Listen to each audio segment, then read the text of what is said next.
নমস্কার বন্ধুরা, আমি কল্পনা প্রতিদিনের মধ্যে চলে এসেছি। দেখো আরেকটি ব্লগ নিয়ে। কি বৃষ্টি দেখো, মানে কালকের দিনটা একটু রেস্ট দিয়েছে, আজকে আবার সকাল থেকেই নেমেছে। আবার জল কমে গেছিল, আবার জল উঠে গেছে বাড়িতে। মানে একটা সিঁড়ি থেকে নামলেই জল এখন, মানে কথা রাস্তাও জল। মানে কি করে যে হাঁটাচলা করবো, আর পিছল হয়ে গেছে।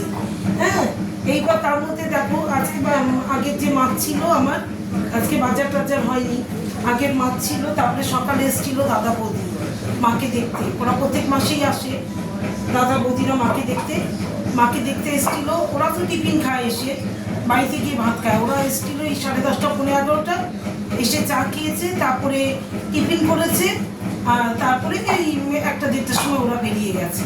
ওরা বাড়ি গিয়ে, ওরা থাকে অন্য করে, বাড়ি গিয়ে খাবে। এবার আমরা পরে বলি ভাত খাওয়ার কথা, কিন্তু ওদের বাড়িতে 2টো রুটি। হ্যাঁ, 2টো রুটি, একজন পিসি শাশুড়ি, একজন মাসি শাশুড়ি, যার জন্য এখানে থাকতে পারে না ওরা এসে। হ্যাঁ, এবার দেখো আমি কি রান্না করেছি আজকে। এই দেখো এখানে করে নিয়েছি গরম গরম ভাত। এই দেখো এখানে গরম গরম ভাত। হ্যাঁ, আর এখানে লেবু কেটে নিয়েছি। এই দেখো লেবু কেটে নিয়েছি। আর এখানে করেছি আলু ভাজা, গোল গোল করে চাক আলু ভাজা। আর এইটা করেছি, এই দেখো মাসকলাইয়ের ডাল।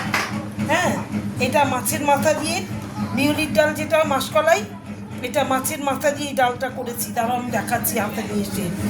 মাছের মাথা দিয়ে করেছি ডালটা। এই দেখো, এই যে মাছের মাথা দিয়ে এই করেছি, এই মাসকলাইয়ের ডাল। হ্যাঁ, এটা দারুণ টেস্টি খাবার। আদা জিরে, হ্যাঁ, কাঁচা লঙ্কা এমনি দিয়েছি। যখন কি ডালটা সেদ্ধ করেছি, তার মধ্যে 4টে কাঁচা লঙ্কা দিয়েছি। ওটা ডালটা ফুটিয়ে যখন উঠেছি, ওটা উঠে গেছে, এর শুধু কাঁচা লঙ্কা দিয়েই করেছি।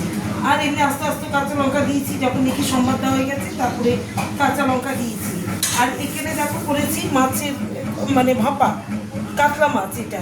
এটা কাতলা মাছ। সব আজকে পেটির পিসই বেশি, আজকে পেটির পিস বেশি। 2-1 পিস হয়তো তোমার ওই যে ইসের পিস, ঘাড়ের পিস, আর সব পেটির পিস আজকে মাছের। হ্যাঁ, এই দেখো আজকে তাহলে আমার রান্নাগুলো হচ্ছে গরম গরম সাদা ভাত। এই দেখো সাদা ভাত, এখানে লেবু কেটে নিয়েছি, এখানে করেছি আলু ভাজা, আর এখানে করেছি মাসকলাইয়ের ডাল, এই যে মাছের মাথা দিয়ে। এখানে মাসকলাইয়ের ডাল কেমন, তোমরা তো নিশ্চয়ই খাও, আমাকে একটু কমেন্ট করে জানিও মাসকলাইয়ের ডালটা কেমন মানে দেখতে হয়েছে, তোমরা কিভাবে খাও সেটা আমাকে একটু কমেন্ট করে জানিও। আর বিউলির ডালও খাওয়া যায়, আলু পোস্ত দিয়ে বিউলির ডাল। এটার কাঁচাটা, এটা তো ভেজে করেছি, কাঁচাটা হচ্ছে বিউলির ডাল। তাহলে ওটা খেতে আলু পোস্ত দিয়ে নিরামিষের দিনে খাই। আর এখানে করেছি মাছ ভাপা, কাতলা মাছ ভাপা আলু দিয়ে। হ্যাঁ, আজকে আমার মেনুগুলো এই। তাহলে দেখো তোমরা তো আজকে আমাকে তাহলে এগুলো দেখে আমাকে একটু কমেন্ট করে জানিও আমার রান্নাগুলো কেমন হয়েছে। এই তো আজকে মাছ ভাপাতে শুধু একটা পেঁয়াজ কুচিয়ে দিয়েছি, আর জিরে আদা আর কাঁচা লঙ্কা আর টমেটো পেস্ট করে দিয়েছি, এই, আর কিছু না। আর এটা কষা কষা করেছি, যেহেতু ডাল করেছি এর জন্য এটা কষা কষা করেছি। তাহলে আমার সেটা কেমন হলো তোমরা আমাকে একটু কমেন্ট করে জানিও। হ্যাঁ, কমেন্টে জানিও আমার রান্নাগুলো কেমন হয়েছে, তোমরা কিভাবে খাও, মাছ ভাপা কিভাবে খাও, কাতলা মাছ ভাপা, তারপরে মাসকলাইয়ের ডাল কীভাবে খাও, মাছের মাথা দিয়ে কী কী মশলা দাও, আমাকে একটু কমেন্টে জানিও। আর আমার রান্নাগুলো কেমন হয়েছে আমাকে একটু কমেন্ট করে জানিও। আমাকে লাইক দিও, লাভ দিও, কমেন্ট করো, শেয়ার করো, সাবস্ক্রাইব করো। তাহলে শুভ দুপুর। তোমরা শুয়ে অনেকে মানে ম্যাক্সিমাম লোকের খাওয়া হয়ে গেছে। আমার বাড়িতে লোক এসছে বলে আমাদের দেরি হয়ে গেল রান্না করতে আজকে। দাদা নাহলে আজকে আমার হয়ে যেত, যেহেতু বাজার ছিল ঘরে। আজকে আমার হয়ে যেত।